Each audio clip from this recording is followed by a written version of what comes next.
इद्दत का केस, उफ, इतने बड़े केस हैं कि इसकी वजह से तो पाकिस्तान में जमहूरियत ख़तरे में थी, पाकिस्तान की बका ख़तरे में थी, पाकिस्तान में हर चीज़ आइन ख़तरे में था। अगर ये इद्दत का केस ना होता तो शायद पता नहीं क्या हो जाता, बहुत बड़ा नुकसान हो जाता मुल्क का। देखिए, बहुत ज़रूरी था कि इद्दत का केस उछाला जाता, बहुत ज़रूरी था कि आपके मुल्क में, आपके आइन में और आपके मज़हब में जो ख़वातीन को एक प्रोटेक्शन दी है,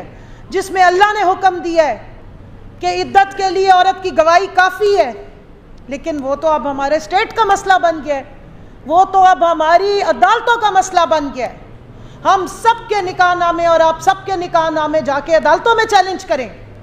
पूछें क्या वाकई ये सही तरीके से निकाह हुए थे या नहीं हुए थे, क्या जो हमारी 23-23, 24-24 साल से शादियां चल रही हैं ये जायज़ है। हम ज़रा जजों से जाके स्टैंप लगवा लें कि क्या वाकई हम जिसके निकाह में हम वाकई उसकी मनकुआ हैं या नहीं है, या और भी कोई सवालात पूछने हैं प्राइवेट किस्म के। जब एक बापर्दा खातून गवाही दे रही है कि मेरी इद्दत मुकम्मल हो गई थी, लेकिन नहीं, बहुत ज़रूरी था, मुल्क की सालमियत को ख़तरा था, मुल्क की जमहूरियत को बहुत ख़तरा था, मुल्क के आइन को बहुत ख़तरा था कि एक खातून की इज़्ज़त उछाली जाती और उसके वो साबिका शौहर जिसने पहले कस्में खाई कि मेरी बीवी जो है वो इतनी बापर्दा और बाइज़्ज़त खातून है, एक नेक पर्दादार खातून है कि मैं इसकी कसम खा सकता हूँ, वो 6 साल बाद आके कीचड़ उछालता रहा और वो कीचड़ उछालने दिया गया और एक तमाशाइयों की तरह 25 करोड़ अवाम को एक तमाशा दिखाया गया, जिसके बाद 25 करोड़ अवाम ने 8 फरवरी को तमाचा मारा, रिजेक्ट किया उन्होंने इस सारे तमाशे को। ये तजलील किसकी की है? साबका खातून अव्वल की तजलील की या 50% या 52% इस मुल्क में रहने वाली माओ बहनों बेटियों की तजलील की गई। एक हलाल काम को, एक अल्लाह के नज़दीक पसंदीदा फेल को जिसे निकाह कहते हैं, उस पर लाइन लगाई गई। मुल्क की 50% आबादी को वल्नरेबल किया गया। आपके आइन और कानून में चैलेंज कर दिया गया कि खातून को कोई प्रोटेक्शन नहीं मिलेगी। आगे ही हम रो रहे थे कि खवातीन पे वायलेंस होता है, खवातीन के साबका शौहर उनके ऊपर इंतकामी कार्रवाइयाँ करते हैं। हमारे साथ यहाँ ऐसी खवातीन बैठी हैं जो अपने बच्चों के कस्टडी के केस भुगत रही हैं तलाक के बाद, उनको आपने इस वक्त वल्नरेबल किया है इस तरह के फैसले दे के, सिर्फ सियासी इंतकाम और जो आग आपके दिल में जल रही है तजलील करने के लिए, उसके चक्कर में आपने घर की खातून को, इज्जतदार खातून को, पर्देदार खातून को की इज्जत को छाला। ये यहाँ से सिलसिला शुरू नहीं हुआ था। हम कहते हैं हम इस्लामी जमहूरिया हैं, आए याद कराऊं, इस्लामी जमहूरिया, इस्लामी पर्दा करने पर खातून को टारगेट किया गया,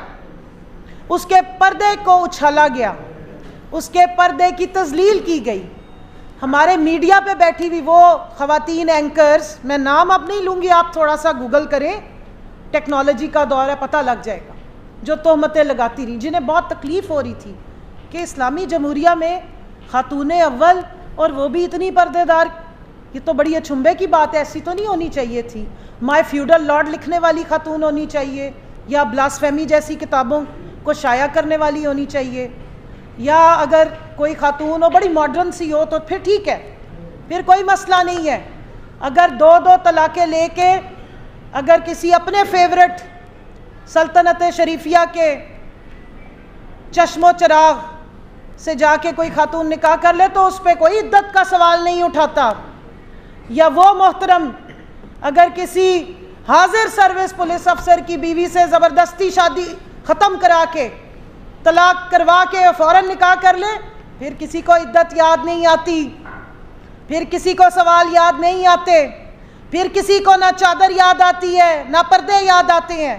लेकिन हाँ, अगर कोई एक तस्बीह पकड़ने वाला शलवार कमीज़ और खान चप्पल पहनने वाला शख्स जिस पे ये तकलीफ़ हो गई जी, शलवार कमीज़ पहन के बाहर कॉन्फ्रेंसों में जाता है, उसकी बीवी शरई पर्दा करती है, फिर बहुत प्रॉब्लम है, फिर मुल्क की सालमियत को ख़तरा है। बहुत बड़ा मसला था ये इद्दत का केस उछालना, और एक साबिक शौहर से 6 साल बाद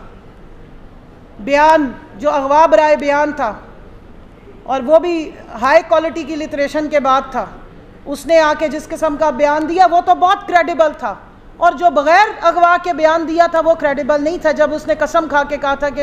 ये बहुत नेक खातून है। इस मुल्क में मैंने सुना, ख़वातीन की चैम्पियंस को सुना, पर्दा करने पे तकलीफ़ थी, जादू टोने जैसे घटिया किस्म की तोहमतें लगाई गई। इस्लामी जमहूरिया है हम, उठाएं कुरान पाक में देखें कि तोहमत की क्या सज़ा है, देखें कि औरत को अल्लाह ने